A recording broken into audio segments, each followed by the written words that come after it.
Olá, gente! Tá começando mais um ManaCast, o podcast da Clínica Humana. E eu tô aqui, nesse terceiro episódio.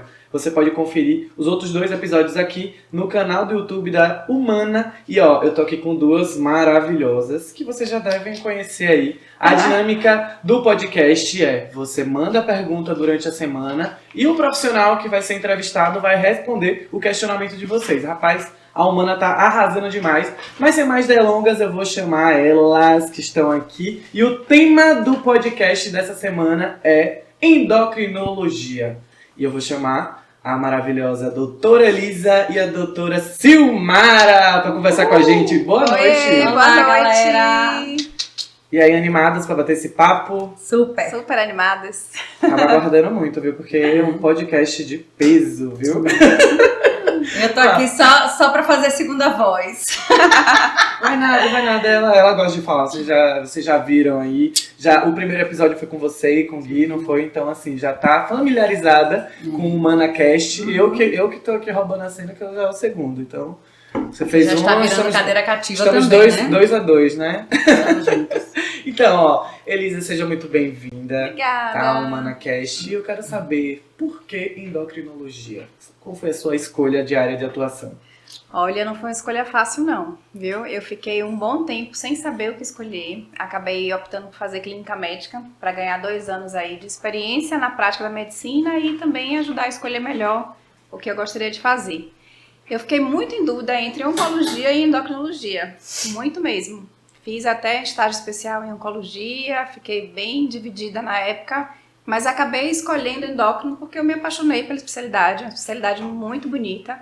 Os hormônios, eles mexem em absolutamente todo o nosso corpo, eles são importantíssimos, né, para o nosso bem-estar, para a nossa saúde.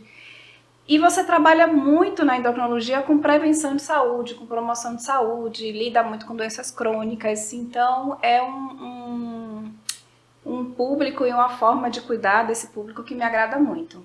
E você não é daqui de Jacobina, né? Não, sou de Salvador, formei na Escola Baiana de Medicina, mas depois eu fui para São Paulo, fiz clínica médica e endocrinologia lá, no Hospital Servidor Estadual. Depois voltei para Salvador, hoje eu estou concluindo o meu mestrado na UFBA, sou professora da Faculdade de Medicina, ensino o 1º ano de Medicina em Salvador, e estou aqui por conta dessa pessoa, Que ela é mais friend. essa amiga Minha querida, filha. maravilhosa. E é um prazer imenso vir pra cá. Eu gosto muito de trabalhar aqui na clínica. Lidar com os profissionais que atendem aqui é muito bom, é muito proveitoso. E você acaba que faz muita diferença na cidade, porque você vem de fora, mas é um público muito grande, né? Que tem uma certa carência de especialistas. Então eu acabo que eu tenho a oportunidade de atender muitos pacientes com patologias mais específicas ou menos comuns no meu dia a dia de consultório, vários casos interessantes. Vamos A falar gente sobre alguns troca sobre casos isso. também. Então é muito aprendizado, é uma experiência muito rica em todos os aspectos. E Silmara tá aqui pra mediar a mesa também, né? Especialista Porque massa. no currículo dela, o mais forte é ser minha amiga. Sem dúvida. Você falou aqui nos bastidores sobre... eu vou apresentar ela porque ela vai omitir. Tá tudo certo, ela Tá passou tudo, ela não omitiu. o não. gabarito Ela dela falou, todo ela certinho. é top das galáxias, Pronto, né? então- Tipo assim, morro quando eu vejo o currículo dela, morro. Porque ela, de fato, que a gente se conhece há mais de 20 anos, né? Muitos anos. A gente formou A juntas. gente formou juntas. E a Elisa sempre foi muito focada, assim, na medicina baseada em evidência, na coisa de artigo, de você seguir o que está sendo orientado pela sociedade de classe, muito, muito organizada mentalmente, tipo assim, essa coisa que rola de endócrino, dizer que é endócrino, deve ter pergunta disso, de emagrecimento, assim. Ela, em momento nenhum, ela faz nada que possa fazer mal ao paciente. Então, assim, ela não trabalha com fins independentes de meios. Sim. Ela tem que ter a segurança da saúde do paciente para que ela consiga aquele fim. Então, assim, inclusive de acordo com o pensamento da Humana nesse sentido, de respeito ao paciente, de seguir todos os protocolos que são chancelados pela sociedade de classe, é muito tranquilo trabalhar com ela, porque a gente sabe que ela vem de uma história disso e ela segue isso. Então, assim, não é modinha, né, que hoje a gente tem demais. Ela faz o que está chancelado pela sociedade de classe, ela faz o que de fato tem repercussão e como é que a gente fala, amiga? Que Com tem respaldo, né? respaldo científico para isso. Então é muito responsabilidade. tranquilo ter uma profissional desse gabarito trabalhando aqui e servindo para a população, né? Eu sou muito feliz de ter ela aqui, Ave Maria. Jacobina ganhando um presentão, né? E assim, você falou que não é de Jacobina, mas vem pra cá e tem uma agenda aqui, né? Mas falando mais sobre a endocrinologia, né? Eu, como profissional da comunicação, vejo falar muito agora por conta da... Minha mãe tem uma vivência, né? Tá indo muito ao endócrino por uma questão de tireoide e a gente vai entrar lá na frente. Mas assim, Opa.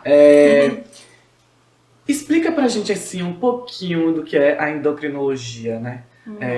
Quais as principais patologias que você enfrenta, que você trabalha, que você estuda ali. Você falou sobre promoção à saúde, eu acho que o HumanaCast é justamente isso, né? A gente tirar as dúvidas, sanar as dúvidas, mas também acender algumas luzinhas de eu acho que eu tenho isso, então eu preciso procurar esse profissional. Então, por qual motivo eu devo procurar um endócrino? Sim, por muitos motivos. A endocrinologia é uma especialidade que estuda os hormônios, né? E os hormônios produzidos pelas glândulas.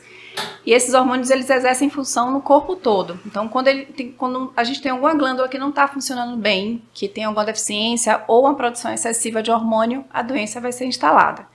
Então, eu cuido de pacientes com disfunção de tireoide, né, o hipertireoidismo, hipotireoidismo, nódulos na tireoide, diabetes, obesidade, é um público muito grande que eu atendo, e disfunções de outras glândulas, menos comuns até, disfunção da adrenal, da hipófise, às vezes tem pacientes que cursam com tumores de hipófise que acabam atrapalhando a produção dos hormônios da própria hipófise, repercutindo em outras questões que são menos comuns, mas que também fazem parte do meu escopo de atendimento. Trabalha comigo também com SOP, com infertilidade, com a gente trabalha de mão dadas, porque ginecologia e endocrinologia tem muita interseção. Tem muita coisa que a gente conversa, assim, que a gente discute caso, principalmente de SOP, de infertilidade, de reposição hormonal, porque são coisas que são comuns às duas especialidades. São problemas hormonais, mas que acabam caindo no ginecologista. Exatamente. E ela sempre me salva. E ela sempre me salva. E não é à toa que vocês estão juntas aqui na bancada. Então, já que você puxou essa questão do SOP e infertilidade, a gente já pode começar, né, falando sobre isso, né? O que é o SOP? Bom, eu vou começar a falar.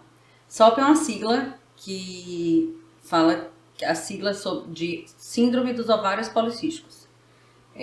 Que, apesar de chamar Síndrome de Ovários Policísticos, ela, na verdade, quase nada dela é o ovário policístico.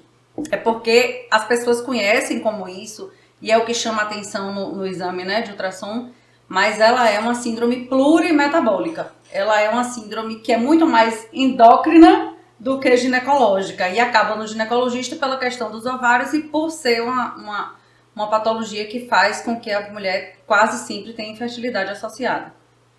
Mas é uma síndrome altamente metabólica relacionada à resistência à insulina, que é uma coisa própria da especialidade de Elisa.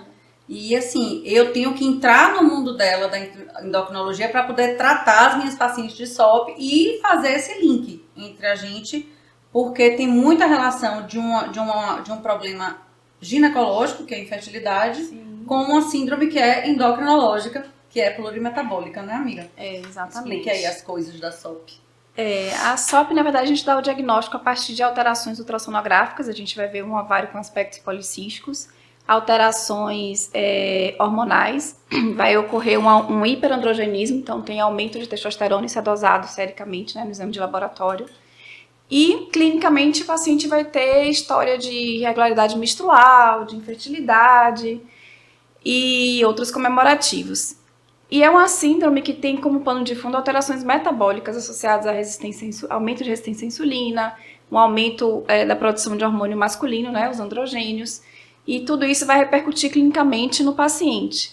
Aí, muitas vezes, a gente tem que tratar realmente em conjunto com o ginecologista, investir muito na melhora mesmo de qualidade de vida, em exercício físico, qualidade nutricional. Esses pacientes estão muito associados com sobrepeso, né? Com excesso de peso, excesso de massa gorda, a gordura visceral. Então a gente precisa investir muito na mudança de estilo de vida nesses pacientes. Consequentemente, você melhora o status metabólico, reduz a resistência à insulina e o paciente melhora muito clinicamente, né, dessa síndrome. Antigamente todo mundo falava que tratava SOP com anticoncepcional, Isso. né? E hoje isso caiu totalmente por terra, que não é tratamento, é só Controle de paliativo. sintoma, né?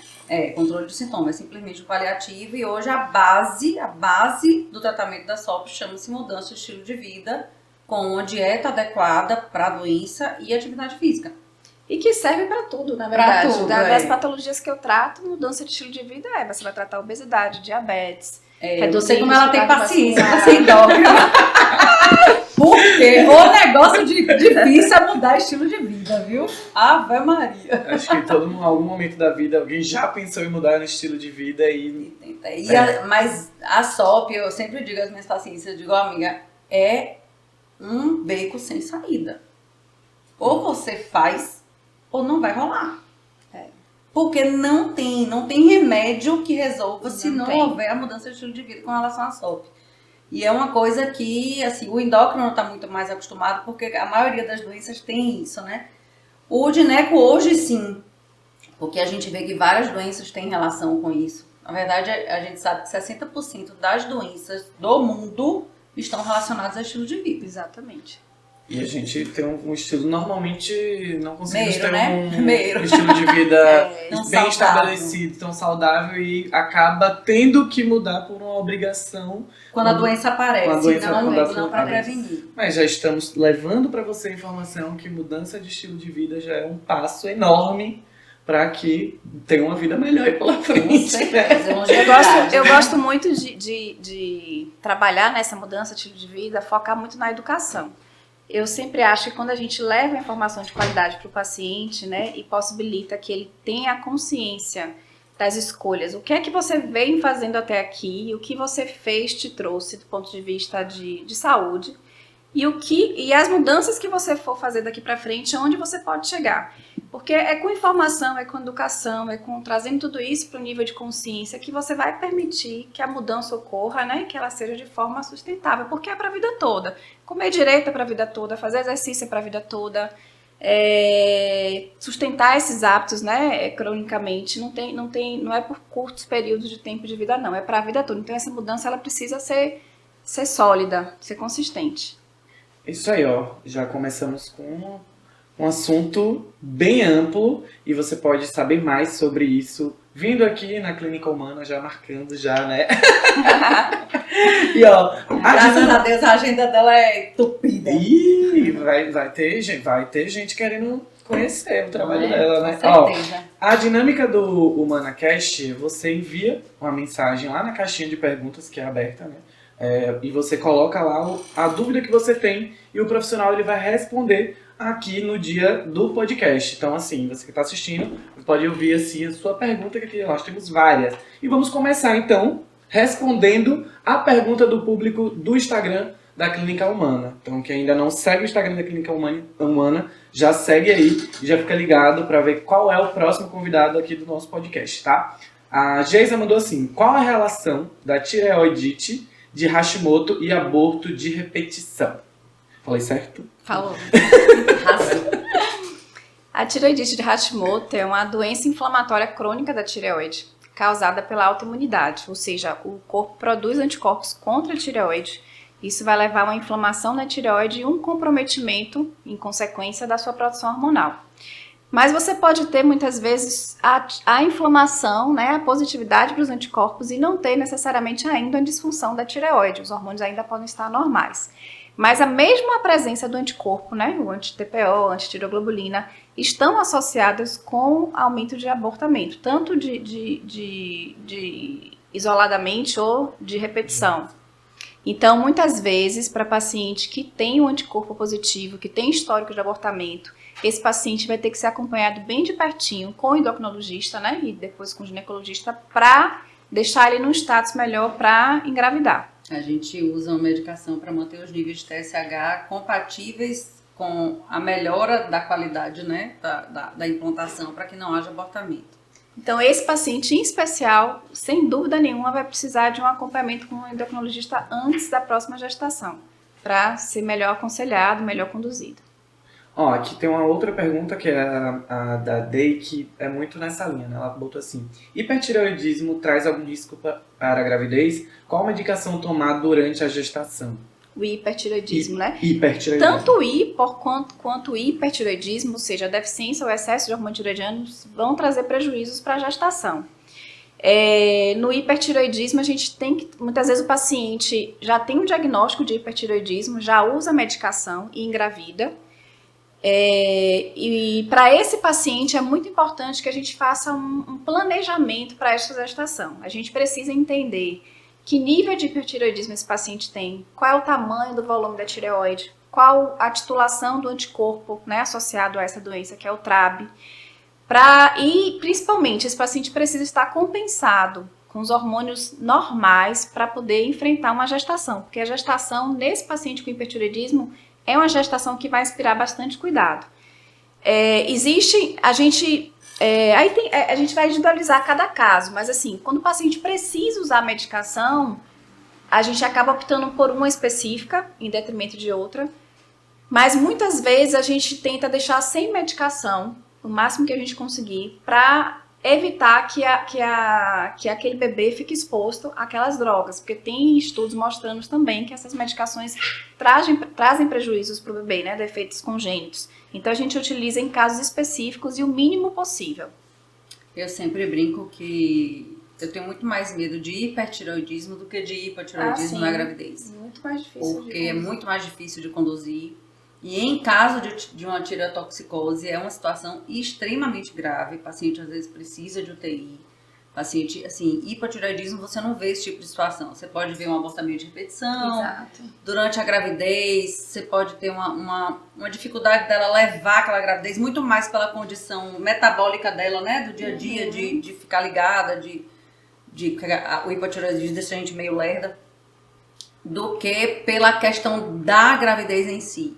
Mas o hipertireoidismo, ele tem que ser levado muito de perto, porque a paciente com hipertireoidismo grávida, ela tem muito mais risco de complicar.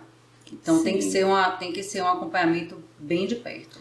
Por isso que assim, a mensagem para quem tem hipertireoidismo e deseja engravidar é calma, planeje, procure um endocrinologista, esteja com seus hormônios todos equilibrados.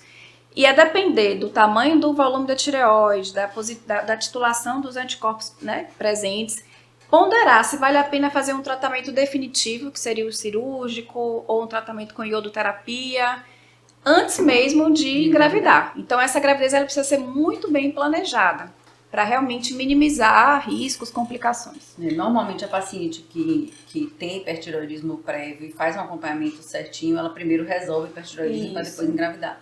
Quando a gente pega a paciente que já está assim, ou é uma paciente que não fazia o acompanhamento, ou nem tinha o diagnóstico, né? Ou acabou desenvolvendo por algum motivo ali na gravidez. Porque é de fato uma condição que é difícil você lidar na gravidez. E tem uma peculiaridade importante na gestação.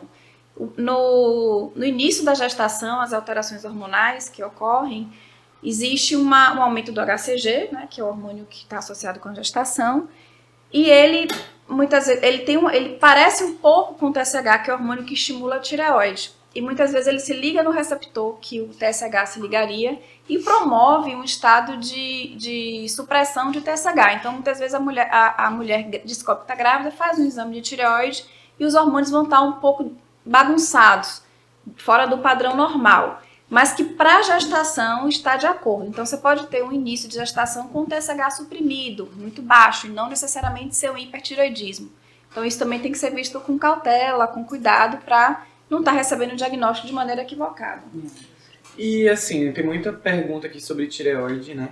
E eu queria saber, assim, no diagnóstico, dá para fazer uma diferenciação básica, assim, do hipo e o hiper, para a galera se ligar um pouquinho do... talvez eu esteja com hiper. Você fala pelos sintomas? Pelos sintomas. Tá. Pelos sintomas. O hipertireoidismo está associado com o aumento dos hormônios tireoidianos, né? Ou por aumento de produção, ou por aumento de liberação daqueles hormônios estocados. Aí você vai ter um quadro mais de perda de peso, de muita fome, de coração muito acelerado, palpitação, sudorese de extremidade, tremor de extremidades. Então, o paciente vem para mim com história de perda de peso substancial, né, importante, perda de peso, com tremor em extremidades, com palpitação, batedeira no peito. Pode ter alteração ocular, você pode ter uma preeminência maior do globo ocular. Já o hipotireoidismo está associado com redução dos hormônios tireoidianos. Então é o contrário.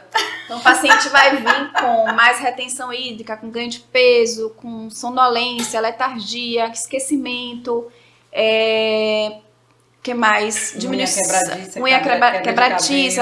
Quebradiça, queda de cabelo e por aí vai. A Geisa, ela perguntou, né? Quais alimentos ajudam e quais prejudicam no controle do hipotireoidismo? No controle do hipotireoidismo, eu entendo que o paciente já tem um diagnóstico e já está usando medicação, né? O único cuidado que esse paciente tem que ter, uma vez que ele já tem hipotireoidismo instalado e já está tratando, é com a tomada da medicação. Então, essa medicação ela precisa ser tomada sempre em jejum, sozinha, não pode ter junto com nenhuma outra medicação.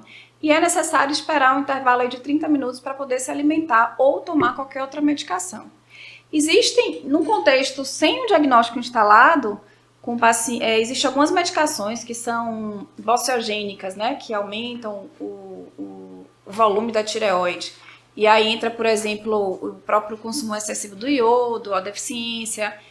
Tem alguns vegetais, os crucíferos, né, os brócolis, o couve, que podem estar associados com o aumento do volume da tireoide, mas tem que ser uma quantidade muito, muito, muito exagerada desses vegetais e cronicamente. Então não é porque a pessoa tem hipotireoidismo que não pode comer brócolis. Não é. Senão o povo já não pode. Não, eu não faço nenhuma restrição alimentar. Não existe restrição alimentar. Nenhuma. Né?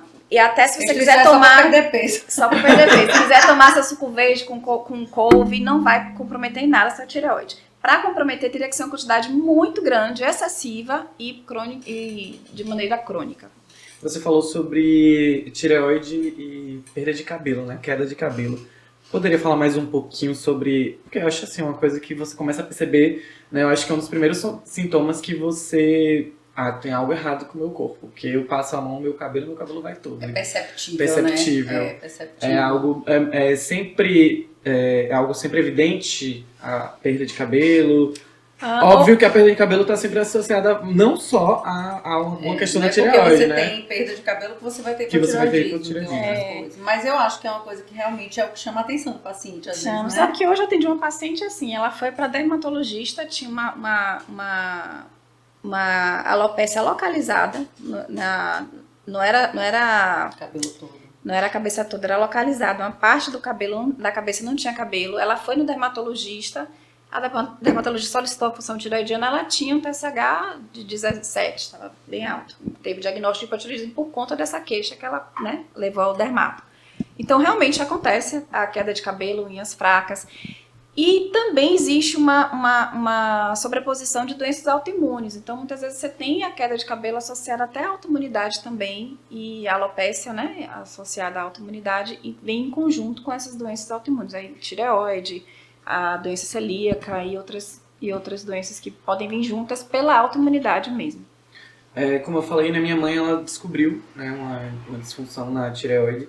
E aí ela mudou toda a alimentação dela, tá tendo uma vida regrada agora, né? Como falamos ali, inicialmente você tem que ter uma mudança de vida também, né? Fazer mais exercício físico e tal, fazer esse controle. E pra você que tá chegando agora no HumanaCast, chegou atrasadinho? Não tem nada não, é só voltar, tá? E a live fica salva, o podcast fica salvo aqui no canal da Humana. Então, perdeu alguma coisinha, só voltar o vídeo, que dá pra acompanhar tudo, e comenta aí o que é que tá achando também do nosso bate-papo, tá? Ó, tem mais pergunta aqui, e agora é um outro assunto que também tá muito falado aqui, que é sobre a diabetes, né?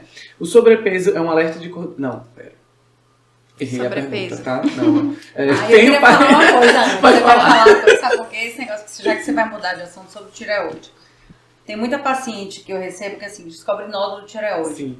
Aí faz assim, doutora, mas o médico não passou nada pra mim. Não passou remédio nenhum. Né? Porque as pessoas entendem, eu falo sempre para as pacientes, porque eu só tenho mulher, né? Mas assim, as pacientes sempre acham que tem que ter um remédio para aquilo. ou que o nódulo de tireoide vai fazer com que a tireoide funcione mais ou funcione menos. E na verdade não é isso que acontece. O fato da pessoa ter nódulo não tem nada a ver com a questão da função. Ela pode estar com a tireoide entupida de nódulo e funcionando normalmente. Exatamente, né, amiga? pode. E pode não ter nada de nódulo e a tireoide não servir para nada, não funcionar direito ou funcionar demais.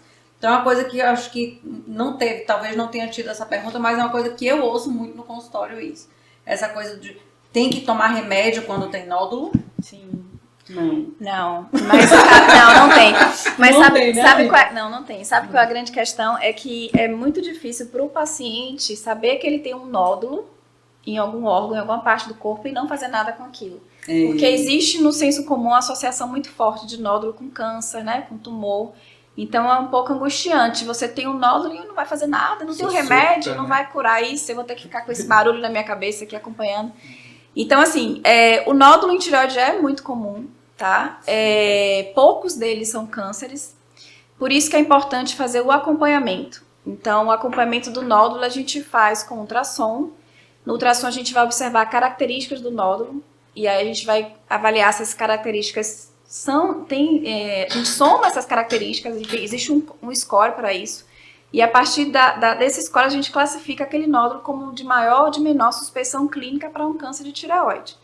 E a depender desse resultado, dessa análise ultrassonográfica, a gente vai definir se aquele paciente tem indicação de progredir, de prosseguir com a investigação. O próximo passo seria a punção e fazer o estudo da celularidade das células, ou se é um nódulo que não é de baixa suspeição clínica e não precisa fazer punção, então a gente vai só acompanhar com o ultrassom anual, por exemplo. Se o nódulo for de alta suspeição, a gente vai prosseguir com a investigação diagnóstica fazendo a punção. E aí a gente tem faz, remédio mas para não tem nódulo. medicação. A única exceção diante de um nódulo, a gente precisa sempre avaliar também a função tiroidiana. Então, a gente precisa dosar um TSH. Se o nódulo estiver associado com disfunção hormonal, aí a gente trata não o nódulo, a gente trata pela disfunção hormonal. Porque existem nódulos que são produtores de hormônio e existem nódulos que não são produtores de hormônio. Para aqueles que produzem hormônio, a gente trata com medicação.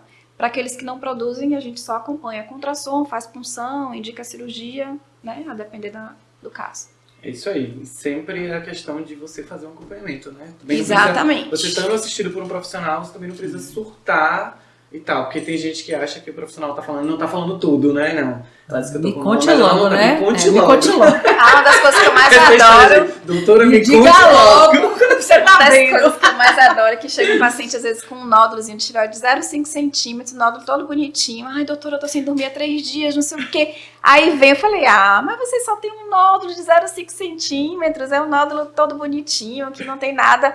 Ai, que bom, eu vou dormir agora. Eu falei, ai, que bom, uma notícia tão simples que eu dei, a pessoa agora vai voltar a dormir. Ai, voltando agora para aquela pergunta que eu li uma e era eu pra olhei para ler uma e li outra. outra. Agora sobre a diabetes, né? Que também é algo que deve aparecer muito e é algo que assusta muito, né? Tenho parentes com diabetes, mãe e tios. A chance que eu possa ter é alta? Bom, diabetes é uma doença que a gente chama poligênica, né? Existe diabetes monogênicas, que são aqueles diabetes que têm alteração genética específica e que está de um único gene, que está associado e está causando aquele diagnóstico de diabetes. Mas, de um modo geral, o diabetes tipo 2 é uma doença poligênica. Existem vários polimorfismos genéticos, várias alterações genéticas que corroboram para que o paciente venha a ter diabetes. E isso está muito associado com a história familiar. Então, se você tem na história da sua família pessoas com diagnóstico de diabetes tipo 2, você tem esses genes, você carrega esses genes que predispõem a você ter também. Mas isso não define se você vai ter ou não.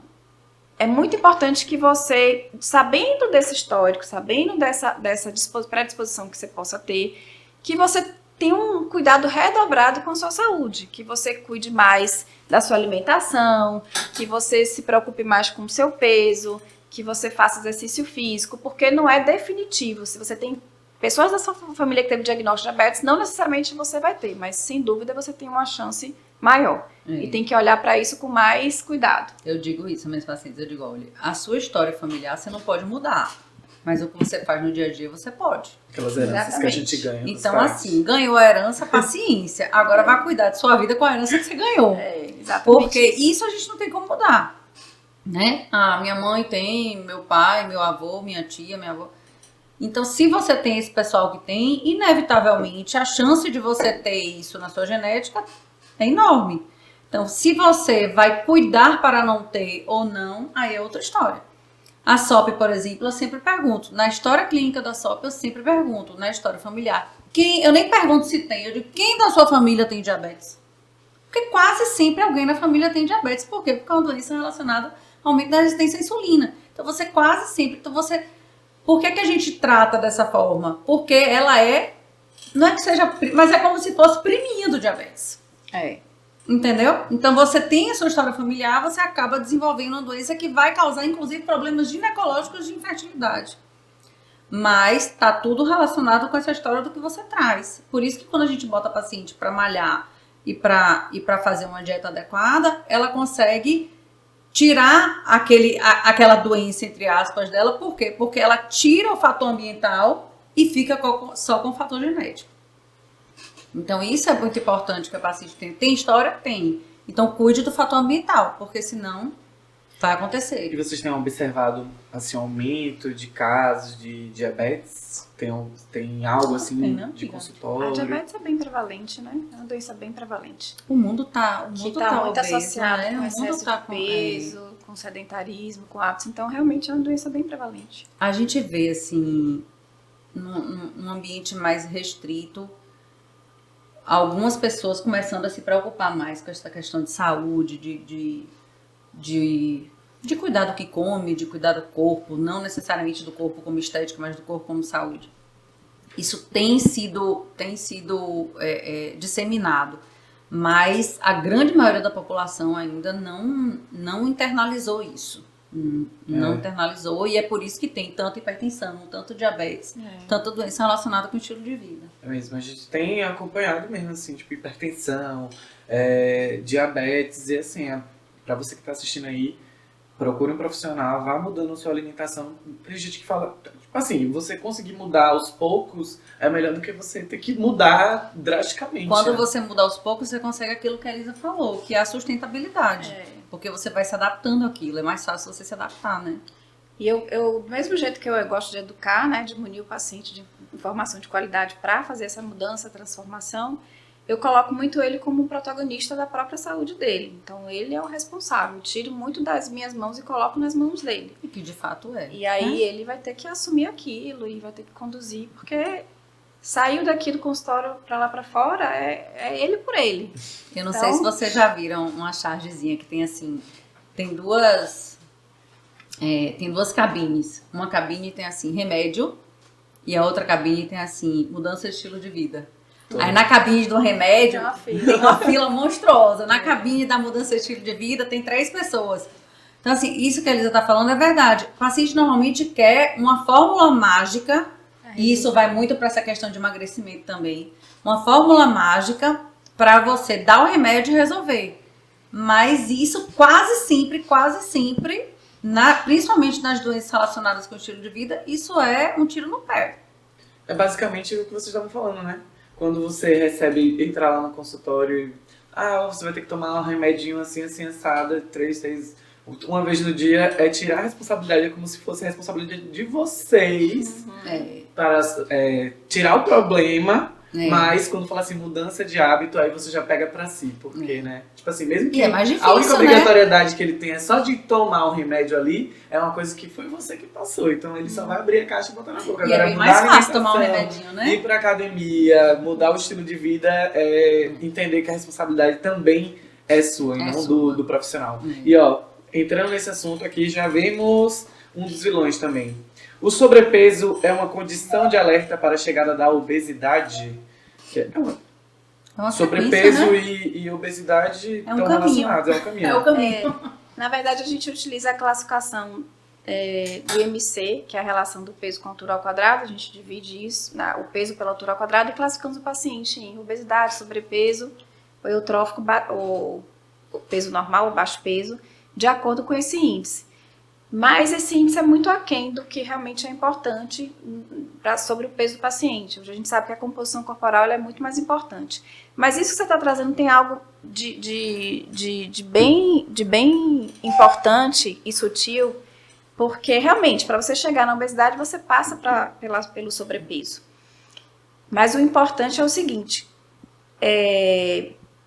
uma vez que a obesidade está instalada, existem alterações fisiológicas, alterações inflamatórias, né, a nível de hipotálamo, que é o centro do metabolismo, o centro da fome, inflamação sistêmica, crônica, alteração de sinalizadores de saciedade, existe um comprometimento em toda essa fisiologia e que, uma vez instalada, é muito difícil disso ser revertido.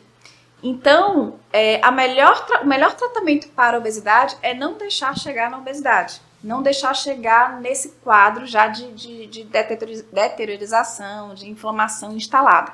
Então, é muito importante que a gente tenha o hábito de se automonitorar, se pesar com frequência, se ganhou 2 quilos, 3 quilos, perca esses 3 quilos, não espere que isso vire 10, 15 para pedir ajuda, porque isso vai se tornando crônico, essas mudanças vão se instalando de maneira mais enraizadas e vai ficando mais difícil da gente reverter. Não é que não possa reverter, mas vai ficando mais difícil por causa dessas alterações fisiológicas. Então, o melhor tratamento para não ter obesidade é não deixar a obesidade se instalar. Então, ganhou 1 quilo, perca 1 quilo, ganhou 2, perca 2, e não deixe só acumular. E mais uma vez, olhar para o estilo de vida, né? Exatamente. E aí a gente já entra em um assunto que endocrinologia e protocolo de emagrecimento, né? A gente tem visto aí, principalmente nesse mundo globalizado de internet, o tanto que as pessoas elas têm falado sobre protocolo de emagrecimento, que não é um protocolo necessariamente de mudança de hábito alimentar, mas é buscar outros meios, e eu queria que você falasse um pouco sobre protocolo de emagrecimento. A pessoa pergunta, né? Você trabalha com protocolo de emagrecimento? E se sim, qual é o seu protocolo ali? Isso aí é uma modinha. Né? Elisa luta com isso. A questão é o seguinte, a obesidade é algo que você mexe num público muito sensível, que está disposto a fazer qualquer coisa para conseguir um resultado almejado por ele mesmo. Muitas vezes a pessoa que tem excesso de peso, ela deseja ter um corpo X que talvez não seja nem compatível com o que ela tem de estrutura, mas ela coloca aquele alvo ali, que pode estar distante do que ela está hoje. E por conta desse distanciamento, muitas vezes, do que ele objetiva para si, ele topa pagar qualquer preço para chegar naquele objetivo. Em todos os sentidos. Em todos os sentidos. Financeiro e de saúde. Financeiro e de saúde. E, infelizmente, existem profissionais que se utilizam, que se aproveitam desse sentimento, dessa condição. E aí acabam oferecendo coisas que não têm evidência científica, ou cobram por tratamentos que não têm evidência, que não são necessários, ou até combinam muitas drogas de maneira irresponsável, que pode vir a trazer prejuízo para o paciente. Então, assim, eu não tenho um protocolo de obesidade. Eu trato a obesidade com respeito, tá? E com muito embasamento científico, com seriedade. Eu acho que a medicação ela é muito bem-vinda. A gente precisa quebrar um pouco esse estigma, tá? A obesidade é uma doença crônica e existem hoje medicações muito boas ao nosso dispor, que são medicações que oferecem segurança cardiovascular, que não tem interferência tanto em neurotransmissores como tinham drogas antigas, então que me deixam num lugar muito confortável de utilizá-las, de lançar mão delas. A obesidade é uma doença crônica, como eu te falei, existe uma mudança na fisiologia, nos sinalizadores de saciedade, né, que vem junto com tudo isso, e que se a gente não usar a medicação, por muitas vezes é difícil para o paciente ter um controle maior da fome e da saciedade, porque tudo isso está um pouco... existe um ruído na comunicação desse sinalizador de saciedade por conta da inflamação associada à obesidade. Então, ela é muito bem-vinda, desde que, claro, feita com responsabilidade, com acompanhamento médico, e de uma maneira que a gente encontra embasamento em publicações, em estudos científicos e tal. Respondi a pergunta, sim, né? Respondeu. Sim, mas, assim, é uma coisa que maravilhosamente mas bem. eu acho uma coisa muito importante isso, porque assim, tá muito disseminado, assim, se você falou essa questão de protocolo, não sei o que, tal médico faz isso, tal médico faz aquilo. Existe uma legião de pessoas que seguem, inclusive, isso e entregam sua vida àquele protocolo, né? Não sabe nem o que é. Não sabe nem o que está usando. Eu fico impressionada com isso. Pega uma receita com 5 drogas, 5 remédios para tomar e aquilo ali vai dar resultado. Com certeza vai dar resultado, não tem como não dar. Só que é a história de você vai para o fim sem pensar nos meios com que esse fim vai chegar. Então, assim, 70% pode dar super certo, mas os 30% que não derem podem até morrer por isso. Então, assim, você tem que ter muita responsabilidade, porque você, de fato, está mexendo com uma população extremamente carente emocionalmente, né? É aquela coisa... Vulnerável, né? Vulnerável. A questão da beleza, do emagrecimento, ela não tem preço, ela tem valor. Você dá sua alma, né? Você diz assim, coma cocô, você vai comer cocô. E o médico, ele tem esse papel de, vamos dizer assim, de respeito ou de achar que o médico prescreveu. Eu já tive muita paciente que não, doutor, mas o médico tal prescreveu. Eu digo, não é porque é médico prescreveu, tá certo, não. Cuidado, leia. A gente hoje tem acesso ao conhecimento, a gente pode ler a respeito, a gente tem que saber o que é que a gente está tomando. A gente não pode simplesmente receber a receita e vou me jogar só porque aquele cara tem CRM, enfim. E também tem muito tipo, o que eu desculpa te interromper, eu vou no médico, faço toda uma avaliação ali, ele me passa o remédio, e passa o remédio, passa um protocolo pra mim. Não necessariamente um protocolo de emagrecimento, mas pra qualquer outra coisa. Patologia, aí sim. minha amiga ou meu amigo vê que eu fiz, não vai lá e quer acompanhar a mesma coisa. E ele esquece que cada corpo tem sua singularidade, né? Então, assim, não tem como você reproduzir uma coisa que foi pra mim, que eu vou passar pra outra pessoa, que vai dar certo. Eu vejo que as pessoas, elas fazem isso. E outra coisa, tem inclusive profissionais que fazem isso. Sim. Ctrl+C, Ctrl+V. Exatamente. Sem exame, sem nada para todos os copinho, pacientes. Então, assim, infelizmente hoje, a gente está diante de uma medicina onde você tem que questionar o que você vai usar, porque, assim como em toda profissão, tem gente que age com coerência, tem gente que não. E quando você mexe com o que a pessoa... Quando você mexe com o que a pessoa é vulnerável e dá a alma por aquilo, você consegue trabalhar o que quiser. Então, tem que ter muito cuidado com relação a isso. Às vezes dá certo? Dá. Mas se der errado, o errado é bem errado, entendeu? Eu acho que agora tem uma pergunta, né? Que eu vejo 3 nomezinhos que têm estado muito populares aí na boca, principalmente da mulherada, falando sobre essa questão de beleza, que é o Ozempic, Victoza e Saxenda. Essa que você falei certo? Falou, Saxenda. Saxenda. E ainda tem, como depois que eu entrevistei. Hoje tem outro, meu filho, tem Ribelson. Depois que eu Eu sei de entrevistei tudo. Lucas, aí eu fico tomando cuidado como eu falo. Projeção da voz. Vixe, Maria, Lucas Pinta. Fono. Mas aí, esses nomes estão bem populares, né? E o uso, acredito que desregrado. Como é que tá chegando aí pra vocês? E tá popular nesse esquema aí que você falou, né? O paciente tem sua receita e passa pra amiga, passa pra amiga, passa pra amiga, passa pra amiga. Isso me preocupa tanto, porque quem lida com a obesidade de maneira séria, a gente luta tanto, até pra quebrar esse paradigma, né? De que não usar medicação pro obeso, alguns preconceitos que existem muito no tratamento, a gente vem querendo quebrar muito disso. Mas, por outro lado, quando a gente tem hoje essas grandes ferramentas que a gente tem na mão, sendo usada de maneira tão fútil, tão banal, tão, né, do jeito que tá, isso causa uma certa preocupação e desconforto, porque não dá para banalizar coisas sérias, né? E o que eu tô vendo hoje em dia é que as pessoas estão usando de maneira bem indiscriminada, sem acompanhamento médico, enfim. Mas essas drogas, de fato, são as que a gente tem de melhor para o tratamento para a obesidade.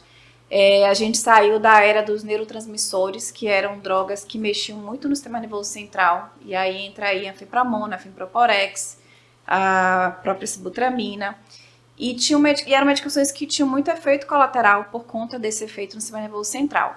Hoje eu digo que a gente está na era dos peptídeos intestinais, que são substâncias produzidas pelo intestino, né?